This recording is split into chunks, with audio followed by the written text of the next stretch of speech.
Hi student. GIT का online class में आप सबका स्वागत है। और आज की क्लास में हम जानेंगे अपने कंप्यूटर सिस्टम में इनपुट डिवाइस के बारे में। किसके बारे में? इनपुट डिवाइस के बारे में कि इनपुट डिवाइस क्या होता है और इसे कैसे इस्तेमाल किया जाता है। अब इसमें देखिएगा, सबसे पहले अगर जो हम ये कहें माउस कितने बटन होते हैं, तो वैसे और जो सिंपली देखा है तो ज्यादातर लोग कहेंगे क्या, लेफ्ट और राइट, यानी कि दो बटन होते हैं। और मुख्य रूप से देखा है दो ही बटन होते हैं, लेकिन वैसे मैनुअली हम कितना कहेंगे? तीन। क्योंकि एक लेफ्ट बटन, दूसरा ये स्क्रॉल व्हील, और तीसरा क्या हो जाएगा? Right button. आ रहा समझ में ना? अब ये तीनों का अलग अलग काम होता है। जैसे लेफ्ट का काम हो गया सेलेक्ट करना, राइट क्लिक का काम हो गया उससे रिलेटिव कोई ऑप्शन निकालना किसी ऑब्जेक्ट से, और स्क्रॉल व्हील का काम हो गया पेज को ऊपर और नीचे। अब सबसे पहले हम ये जान लें कि माउस को आखिर कैसा डिवाइस कहेंगे। जैसे हम आ जाएंगे ना, तो यहाँ पे बता रहा है इसमें माउस के बारे में। देखिए दोनों लैंग्वेज में दिया है। पहले कह रहा है क्या, the mouse is the most Vidly use pointing device, कि माउस क्या एक व्यापक रूप से इस्तेमाल किया जाने वाला पॉइंटिंग डिवाइस। और एक और ध्यान रखिएगा, अभी यदि हम अपने कंप्यूटर में प्रिंटर लगाएं या फिर स्कैनर लगाएं, आ समझे ना, या फिर कीबोर्ड लगा है, तो कहीं हमको ये ऑप्शन दिखाई नहीं देने को मिलेगा कि हाँ हमारे कंप्यूटर में ये डिवाइस लगा हुआ, जब तक हम सेटिंग में जाके चेक ना करें। लेकिन एक माउस ऐसा चीज है, ऐसा डिवाइस है कि जब भी हमारे कंप्यूटर में ये कनेक्ट होता है, एक पॉइंटर पहले ही दिखने लगता है हमको, जिससे पता लग जाता है हमारे कंप्यूटर में माउस लगा हुआ। और आ क्या रहा है इसका, कि इसका प्रयोग कब करते हैं? इसका प्रयोग कर्सर को एक स्थान से दूसरे स्थान पर ले जाने के लिए किया जाता है। कर्सर यहाँ रखे हैं और एक स्थान से किसी दूसरे स्थान पर लेके जाना है, तो हम किसका इस्तेमाल करेंगे? माउस। और आगे कह रहा है,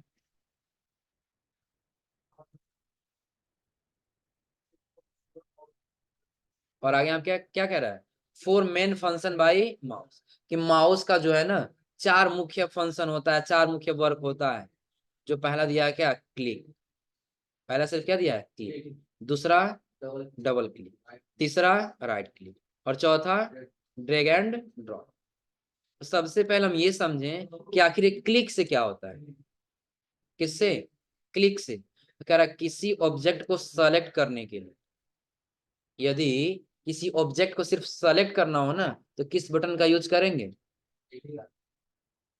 क्लिक बटन का। और कह रहा डबल क्लिक, कह रहा किसी ऑब्जेक्ट को ओपन करने के, क्या करने के लिए? ओपन करने के लिए। यदि किसी ऑब्जेक्ट को हम ओपन करना चाहते हैं तो इस बटन का इस्तेमाल कर सकते हैं। और फिर दिया राइट क्लिक, किसी ऑब्जेक्ट से रिलेटिव ऑप्शन ओपन करने के, कि कोई ऑप्शन है और उससे रिलेटिव ऑप्शन लेके आना है, तो कौन सा बटन? Right button. और आ कह ड्रैग एंड ड्रॉप, किसी ऑब्जेक्ट का लोकेशन बदलने के लिए। तो एक चीज ध्यान रखिएगा, यहाँ पे हमने माउस में पढ़ा दो बटन होता है, एक लेफ्ट और दूसरा राइट, ये हमने पढ़ा है ना। तो राइट बटन तो लिखा है, तो फिर लेफ्ट बटन क्यों नहीं लिखा है? तो जहां भी ये कहा जाएगा क्लिक करना है, तो समझिए कौन सा बटन है? Left button. कौन सा बटन? Left button. जब राइट का यूज आएगा तो वहां बोला जाएगा कि आपको क्या करना है? राइट क्लिक कर। देखिए सबसे पहले कह रहा है क्लिक से किसी ऑब्जेक्ट को क्या करने के लिए? सेलेक्ट करने के लिए। जैसे अब हम किसी ऑब्जेक्ट को सेलेक्ट करना चाहते हैं, क्या करना चाहते हैं? सेलेक्ट। देखिएगा, अगर हम डेस्कटॉप पे आ जाएं, किसी आइकन को सेलेक्ट करना है तो एक बार क्या करना होगा? क्लिक करना। क्या करना होगा? क्लिक करना। जैसे क्लिक करें तो उस ऑब्जेक्ट को क्या करता जाएगा? सेलेक्ट करता जाएगा। पता चल रहा है? जैसे हम क्लिक करें, जब सेलेक्ट चारों तरफ कुछ हाईलाइट कलर कर देगा। पता चल रहा है? थोड़ा सा ये वॉलपेपर चेंज करें तो अच्छे से पता लग जाएगा।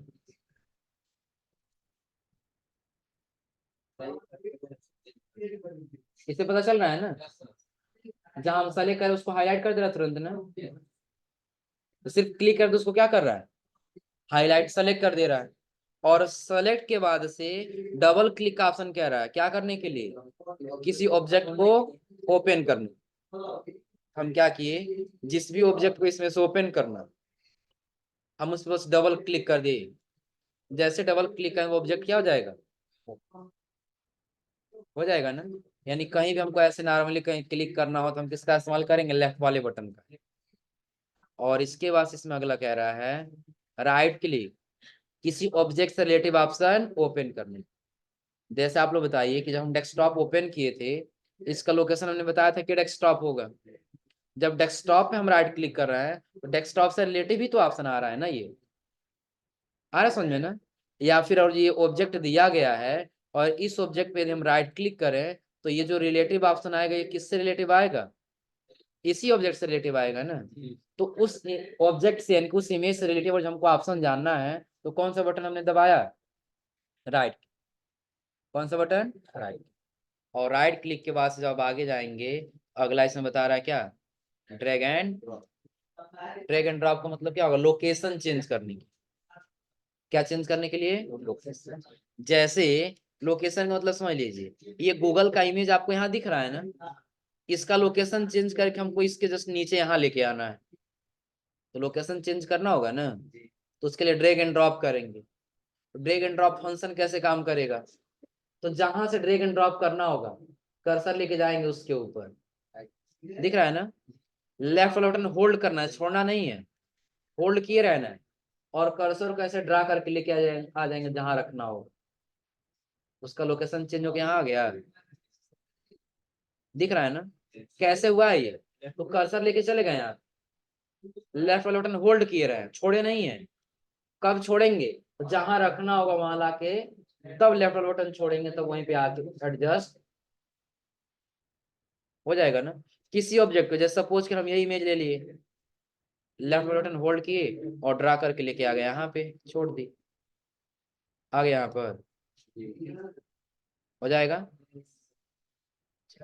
और उसके बाद से जब आगे जाएंगे, अगला इसमें सारी फंक्शन दे रहा था ना, यानी क्लिक का, डबल क्लिक, राइट क्लिक और ड्रैग एंड, ये चारों फंक्शन क्लियर हो रहा है ना, कि जहां सेलेक्ट करना हो क्लिक कर वो सेलेक्ट हो जाएगा, डबल क्लिक करें तो ऑब्जेक्ट क्या हो जाएगा, ओपन। और उससे रिलेटिव ऑप्शन जानना है तो राइट क्लिक, और यदि ड्रैग एंड ड्रॉप यानी कोई लोकेशन चेंज करना है तो ड्रैग एंड हो जाएगा।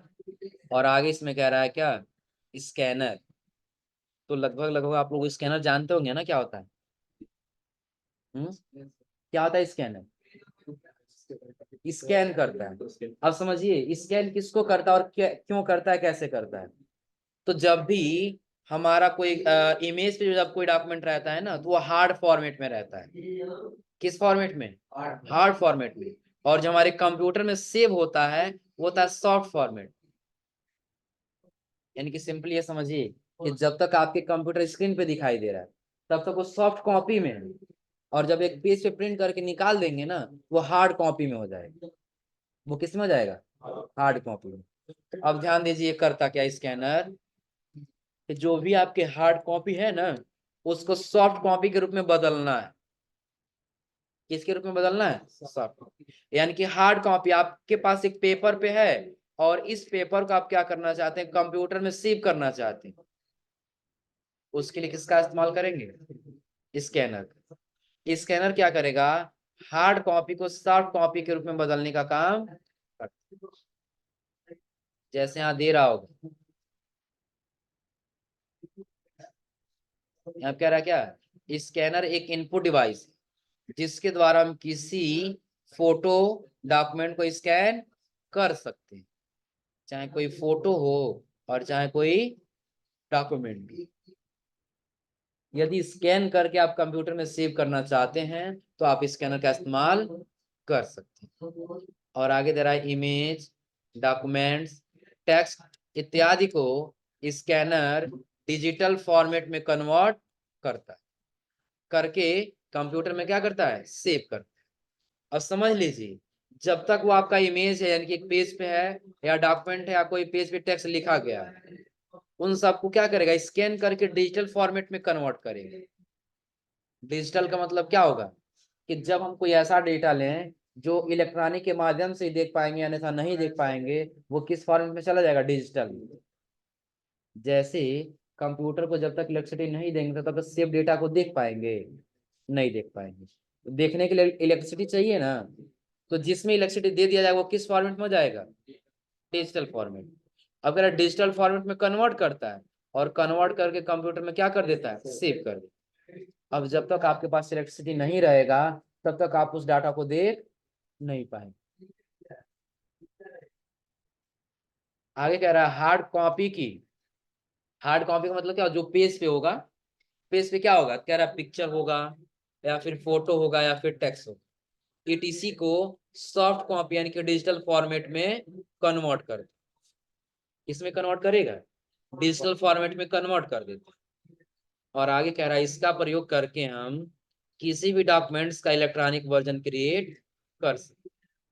इलेक्ट्रॉनिक वर्जन का मतलब समझ ही रहे होंगे, जो भाई हमने बताया अभी, कि क्या करता है, जब तक इलेक्ट्रॉनिक आपके कंप्यूटर में इलेक्ट्रिसिटी नहीं रहेगा तब तक आप अपने डॉक्यूमेंट को देख नहीं सकते। अब आप अपने कंप्यूटर में कोई डॉक्यूमेंट सेव कर दिए, बाद में कभी आपको देखना है, तो जब तक आप अपने कंप्यूटर को ऑन नहीं करेंगे, इलेक्ट्रिसिटी नहीं देंगे, तब तक आप उस डॉक्यूमेंट को देख पाएंगे नहीं। तो जब कंप्यूटर में चला जाता है तो वो इलेक्ट्रॉनिक वर्जन में क्रिएट हो जाए। लेकिन इलेक्ट्रॉनिक वर्जन में क्रिएट करने का काम कौन करता है, स्कैनर। कौन करता है, स्कैनर। कि जो भी डेटा हम लिखेंगे उसको क्या करेगा, इलेक्ट्रॉनिक वर्जन में क्रिएट करता हुआ चला। वो स्कैन करें तो हमको खुद लोकेशन देना होता है कहाँ सेव करना है। अरे समझे ना, जब स्कैनिंग आप लोगों को पढ़ाया जाएगा ना, स्कैन करना जब बताया जाएगा, उसमें जैसे हम स्कैन करेंगे ना, डिवाइस हमारे कंप्यूटर में लग जाएगा स्कैनर, स्कैन करेंगे तो सबसे पहले पूछेगा कि आप इस इमेज को कहाँ सेव करना चाहते हैं। अरे समझे ना, तो अपने हिसाब से हम उसका नाम देंगे, उसका लोकेशन देंगे।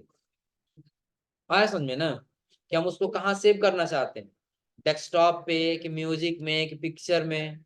अरे समझे ना, किस नाम से सेव करना चाहते हैं वो सारे डिटेल पूछेगा। फिलहाल अभी हम ये पढ़ रहे हैं कि स्कैनर होता क्या है, तो हमने बताया स्कैनर क्या है, एक ऐसा इलेक्ट्रॉनिक डिवाइस है जो क्या करता है, किसी भी हार्ड कॉपी की पिक्चर को आसानी से उसको सॉफ्ट कॉपी यानी कि एक डिजिटल फॉर्मेट में कन्वर्ट कर दे। क्लियर है।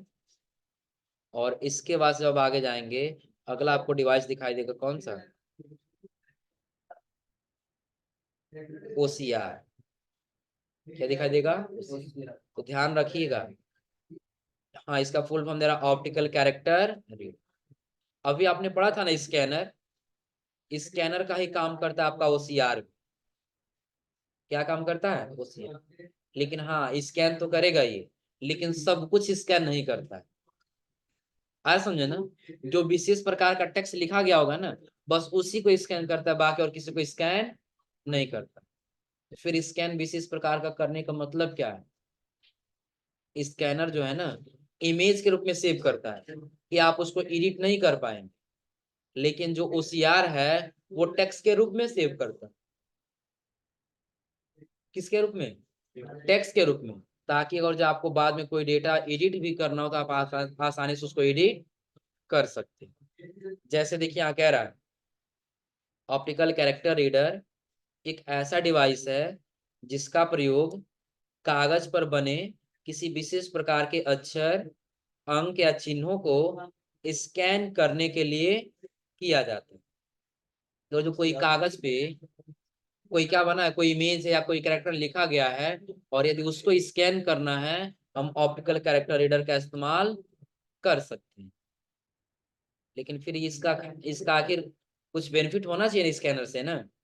बता रहा है क्या, ओसीआर डॉक्यूमेंट के अक्षरों को टेक्स्ट के रूप में स्कैन करता, इमेज के रूप में नहीं करता है, बल्कि किसके रूप में करता है, टेक्स्ट के रूप में।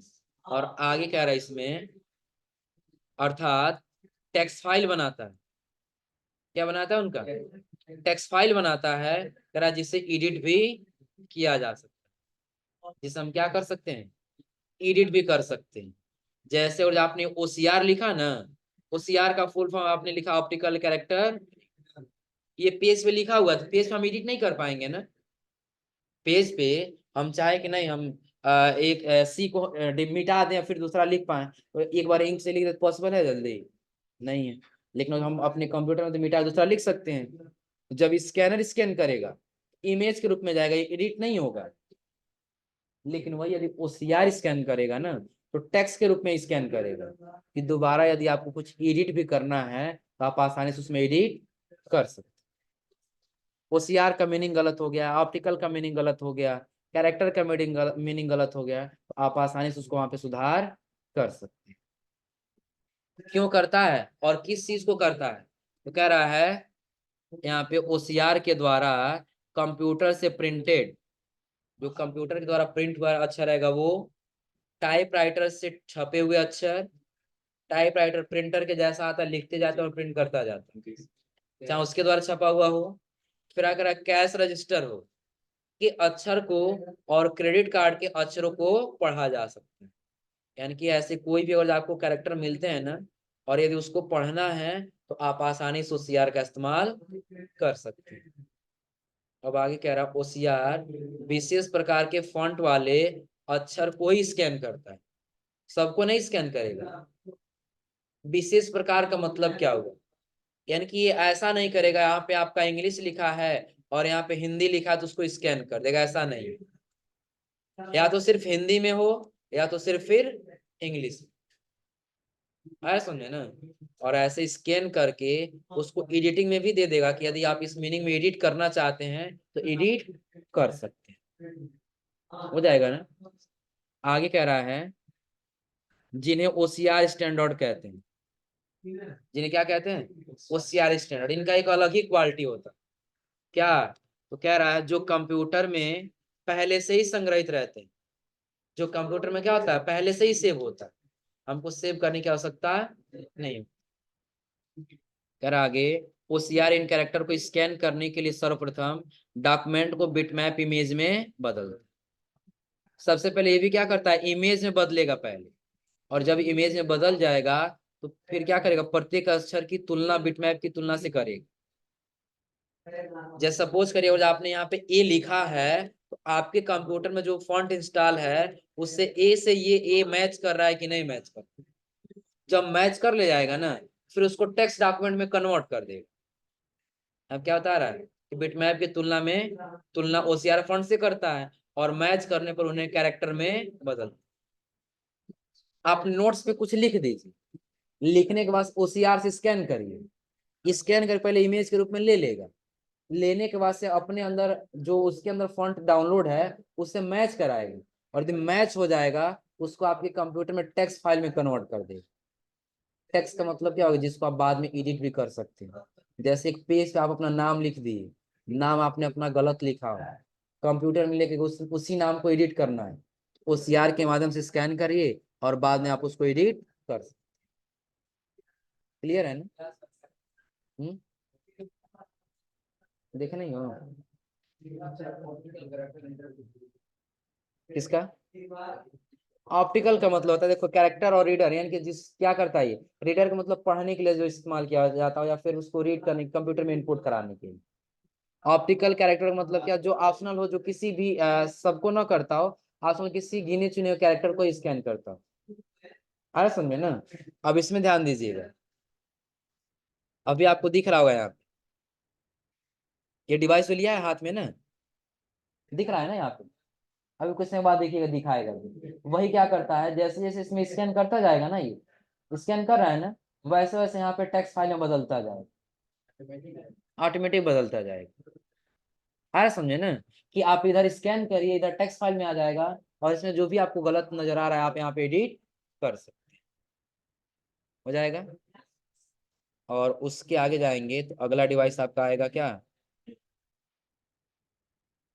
अगला डिवाइस कह रहा है जॉयस्टिक। अगला डिवाइस क्या है, जॉयस्टिक। जॉयस्टिक का सबसे सिंपल शब्द समझिएगा कि इसका इस्तेमाल वीडियो गेम को नियंत्रित करने के लिए किया जाता है। किसको नियंत्रित करने के लिए? वीडियो गेम को नियंत्रित करने के लिए किया जाता है। जैसे वो जो कोई रेसिंग गेम खेल रहे होंगे ना, उसको कंट्रोल करना है तो किसका इस्तेमाल करेंगे, जॉयस्टिक।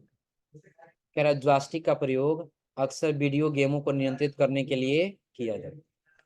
कोई वीडियो गेम आपको नियंत्रित करना है ना तो आप जॉयस्टिक का इस्तेमाल कर सकते हैं।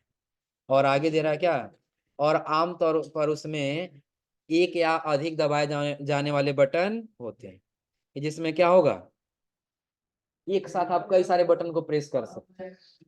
बिल्कुल सिंपल हम समझ लीजिए, उदाहरण के तौर पे हम ये मान लेते हैं कि आपका कंप्यूटर स्क्रीन है, आ रहा समझ में ना। आप इसमें रेसिंग गेम खेल रहे हैं, हो सकता है बीच में आप कार रेसिंग गेम खेल रहे हैं, इधर आपको दबाना है बटन तो स्पीड बढ़ेगा, इधर दबाना तो स्पीड क्या होगा, रुकेगा। यहाँ आपका हैंडल दिया है, यहाँ आपका हॉर्न दिया है, इस वाले पे प्रेस किए माउस से, जब यहाँ पे जैसे आगे आपको रोकना हुआ तो जब तक आप यहाँ पे जाएंगे तब तक आपका गेम क्या हो जाएगा, ओवर हो जाएगा। लेकिन वही जॉयस्टिक का अगर जो इस्तेमाल करें इसका ना, तो एक साथ हम इसको अगर प्रेस किए हैं ना तो साथ साथ हम इसको भी दबा सकते हैं, जिससे हमारा वहीं पे क्या हो जाएगा, गेम रुक जाएगा आगे बढ़ने वाला। और आगे कह रहा है जिनकी स्थिति को कंप्यूटर द्वारा भी पढ़ा जा सकता, कि एक साथ हो आप कई सारे बटन दबाएंगे ना तो कंप्यूटर आसानी से पढ़ सकता है हाँ आपने क्या कंप्यूटर में इनपुट दिया। अगर हम यहाँ पे लेफ्ट वाला बटन होल्ड कर लेना और राइट वाला बटन प्रेस करेंगे, देखिए काम नहीं करेगा। काम कर रहा है अभी, अभी सिर्फ राइट बटन क्लिक करें तो काम कर रहा है, लेकिन अगर हम क्लिक करें और फिर अगर हम राइट क्लिक करें कोई काम नहीं करें। आ रहा समझ में ना। अब इस क्या कह रहा है इसमें क्या, कि यह कंप्यूटर को चलाने और वीडियो गेम खेलने में काम है। चाहे आपको कंप्यूटर को चलाना हो और चाहे फिर वीडियो गेम खेलना हो, आप आसानी से इसका यूज कर। आखिर जॉयस्टिक एक इनपुट डिवाइस है।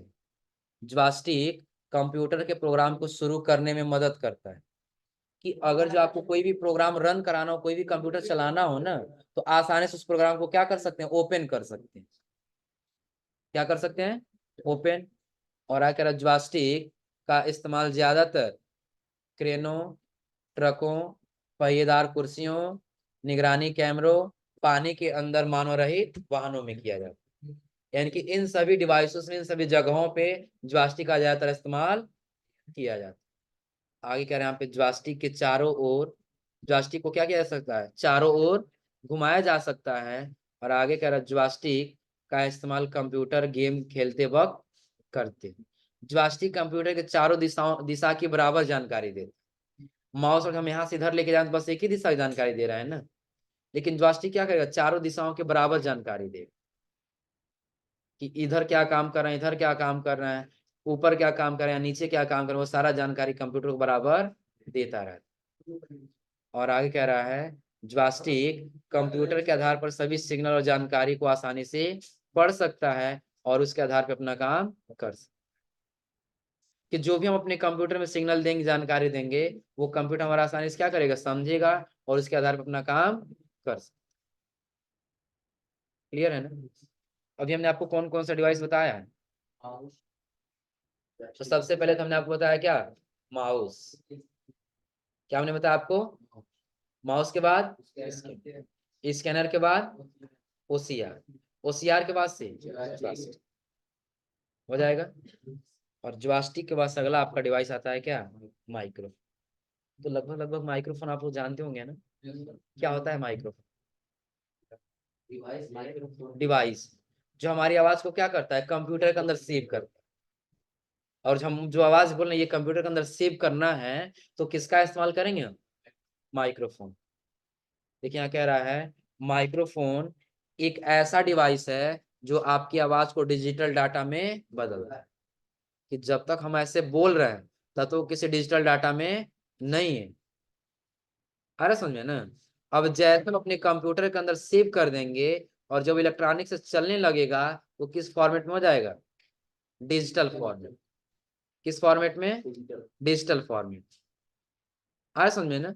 और आ कह रहा है इसकी मदद से आप अपने कंप्यूटर में ऑडियो डाटा को डाल सकते हैं, कि अगर जो अपने कंप्यूटर में ऑडियो डाटा सेव करना हो ना, हम इसकी मदद से आसानी से अपने कंप्यूटर में ऑडियो डाटा को हम सेव कर सकते। और आगे कह रहा है साथ ही आप इसकी मदद से अपने कंप्यूटर में टाइप कर सकते। इसमें आप लोग देख रहे होंगे ज्यादातर हम किसका इस्तेमाल करते हैं, बोलते हैं और लिखता हुआ चला जाता है, तो रिकॉर्ड करने का, लिखने का काम कौन करता है, माइक्रोफोन। आप लोग ज्यादातर एक गूगल एक ऐड देखे होंगे गूगल का, जो ऐड देता है कि आप बोलने से सब कुछ हो। है समझ में ना, बोलते जाते हैं और वो अपना काम क्या करता है, सर्च करके दिखाता जाता है। समझे ना। तो अगर जो माइक्रोफोन न रहे और हम बोले क्या वो सुन पाएगा, नहीं, क्योंकि उसको सुनने के लिए क्या चाहिए हमारे पास, माइक्रोफोन चाहिए। और आगे कह रहा है माइक्रोफोन को शॉर्ट में माइक भी कहा जाता है, जैसे आप लोग देखेंगे बार बार कहते हैं ये माइक माइक, आ समझे ना। तो शॉर्ट में इसको क्या कहा जाता है, माइक। और अगर माइक्रोफोन ये ऑडियो के जरिए इनपुट लेने की अनुमति देता है। अगर जो आपको क्या करना है, कोई भी अगर जो अपने कंप्यूटर में अनुमति देना है अगर जो ऑडियो के जरिए, तो किसका इस्तेमाल करेंगे, माइक्रोफोन। और आगे कह रहा है माइक्रोफोन का आविष्कार एमाइल वर्नर ने 1877 में किया। किसने किया था, एमाइल वर्नर ने। कब किया था, 1877 ईस्वी। माइक्रोफोन का इस्तेमाल voice recorder, online chatting, singing और कई प्रकार के कार्यों में किया जाता है। जैसे जितने प्रकार के आपको काम करना है, जैसे आपको वीडियो रिकॉर्ड करना है, ऑडियो रिकॉर्ड करना है, वॉइस रिकॉर्ड करना है, या फिर क्या करना है, ऑनलाइन चैटिंग करना है, आया समझ में ना। तो किसका इस्तेमाल करेंगे, माइक्रोफोन।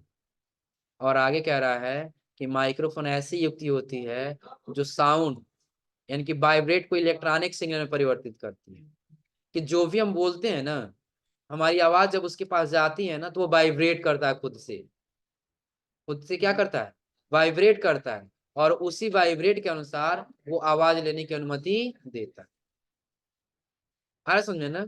अब वही जब वाइब्रेट ले लेगा ना, इलेक्ट्रॉनिक वर्जन में क्रिएट कर देता है कि अगर हम यहाँ पे माइक्रोफोन लगाए हैं बोलेंगे तो ये वाइब्रेट करेगा, और इलेक्ट्रॉनिक के माध्यम से, इलेक्ट्रॉनिक सिग्नल के माध्यम से, स्पीकर के माध्यम से क्या करेगा, वो आउटपुट के रूप में सुनाई दे। क्लियर है ना। तो माइक्रोफोन का काम क्या है कि आपकी आवाज को अपने कंप्यूटर में सेव करना, वॉइस रिकॉर्ड करना, यानी कि ऐसे कामों के लिए हम किसका इस्तेमाल करते हैं, माइक्रोफोन। क्लियर है ना, हो जाएगा। चलो अब थोड़ा सा एक चीज और ध्यान दीजिए। अभी हमने आपको बताया कहाँ तक, माइक्रो माइक्रोफोन के आगे अभी हम लोग को पढ़ना है क्या, वेब कैमरा। तो वेब कैमरा से पहले थोड़ा सा कुछ देख लीजिए प्रैक्टिकल में। जैसे अभी हमने आपको ओसीआर बताया है ना, क्या बताया है, ओसीआर।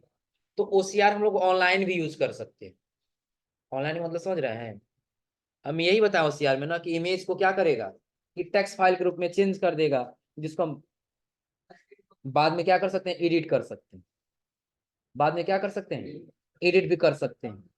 अब जैसे आप बताइए, हम ये चाहते हैं हम कोई इमेज डाउनलोड कर ली, कोई इमेज क्या कर लिए, डाउनलोड कर लिए। अब इसमें जो बी सो गुड लिखा है, इसको एडिट करना है। क्या करना है, तो क्या अभी हम एडिट कर पाएंगे, नहीं कर पाएंगे ना।